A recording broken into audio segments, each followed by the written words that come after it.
வணக்க மக்களே, அனைவருக்கும் இனிய வணக்கம். இன்றைக்கி நாம் எதை பற்றி பார்க்க போகிறோம் அப்படின்னு பார்த்தீங்கன்னா, ஆசிரியர் தகுதி தேர்வு பிஜிடிஆர்பி அப்படின்னு சொல்லக்கூடிய ஆசிரியர் தகுதி தேர்வுங்க. இடைநிலை வகுப்பு ஆசிரியர்களை பொறுத்தவரை இந்திய உச்சநீதிமன்றத்தில் தாக்கல் செய்யப்பட்ட எஸ்எல்பி வழக்குகள் முடியும் வரை வேலைவாய்ப்பு அலுவலகத்தில் பதிவு, மாநில மூப்பு பதிவு தொடர்ந்து பின்பற்றப்படும் அப்படின்றத குறிப்பிட்டே சொல்லிட்டாங்க.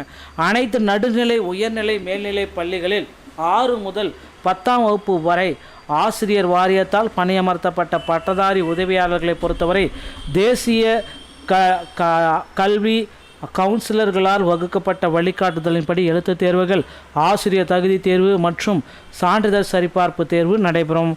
ஆசிரியர் தகுதி தேர்வு நடத்துவதற்கு ஆசிரியர்களை ஆட்சேர்ப்பு செய்வதற்கும் ஆசிரியர் தேர்வு வாரியம் நோடல் ஏஜென்சியாக தொடரும். இதை இப்படியெல்லாம் கொடுத்துருக்காங்க. ஆசிரியர் தகுதி தேர்வு சான்றிதழின் செல்லுபடியாகும் காலம் அப்படின்னு நம்ம பார்க்குறப்ப அரசாங்கத்தால் வேறு விதமாக அறிவிக்கப்பட்டாலும் ஆனால் வாழ்நாள் முழுவதும் இது செல்லுபடியாகுங்க. குழந்தைகள் இலவச கட்டாய கல்வி உரிமை சட்டம் 2009 ஆர்டியின் பிரிவுப்படி இந்த தேர்வு பார்த்திங்கன்னா ஆண்டுக்கு 3 டைம் நடத்தணும் அப்படின்றத குறிப்பிட்டு சொல்கிறாங்க. 3 டைம் தேர்வும் 3 டைம் ஃபெயிலானவங்களுக்கு தேர்வும் நடத்தியே ஆகணும் அப்படின்றது. மொத்தமாக 6 டைம், ஆண்டிற்கு 6 டெட் தேர்வுகள் நடத்தப்படும்ன்றத குறிப்பிட்டு சொல்கிறாங்க. ஆனால் ஆண்டிற்கு ஒரு டெட் தேர்வு நடத்திட்டு முடிக்கிறதுக்குள்ளே ரொம்ப கோலாகலமாக ஆகுது. 4,80,000 பேர் பார்த்திங்கன்னா கடந்த டெட் பேப்பர் 1 மற்றும் பேப்பர் 2 நடத்தி முடித்தாங்க. அதில் பார்த்திங்க அப்படின்னா நிறைய பீப்புள்ஸ் பார்த்திங்க அப்படின்னா எக்ஸாம் அட்டன் பண்ணாதவங்க 3,80,000 பேர் பார்த்திங்கன்னா டெட்டு ரிசல்ட்டுக்காக வெயிட் பண்ணிகிட்ருக்காங்க. ஓகேங்களா? ஸோ இவர்களுக்கு யாருக்கு டெட்டில் பாஸ் என்ற அறிவிப்பு வரும் அப்படின்றது தான் இப்போ கேள்விக்குறியாக இருக்குங்க.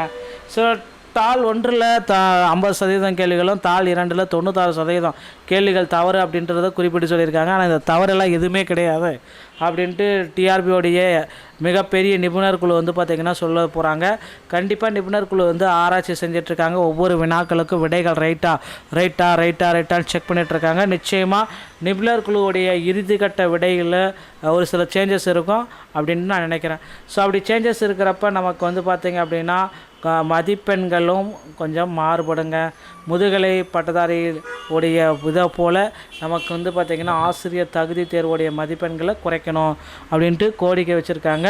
ஸோ ஆசிரியர் தகுதி தேர்வுடைய மதிப்பெண்களுடைய விகிதம் பார்க்குறப்ப கண்டிப்பாக பார்த்திங்கன்னா 1:2 என்ற ரேஷியோவில் இருக்குது.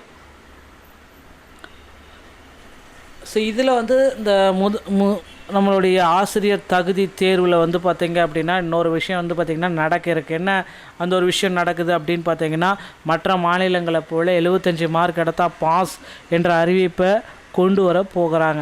ஸோ மற்ற மாநிலங்களில் 75 மார்க் எடுத்தாது. நான் தமிழகத்தை பொறுத்த வரைக்கும் 55%, அதாவது 82 மார்க் எடுத்தால் தான் பாஸ். பிசி, எம்பிசி, எஸ்சி எல்லாமே. எஸ்டிக்கு மட்டும் 60 மார்க் எடுத்தால் பாஸ் என்ற ஜீவோ பார்த்திங்கன்னா வந்துச்சு தமிழகத்துக்கு.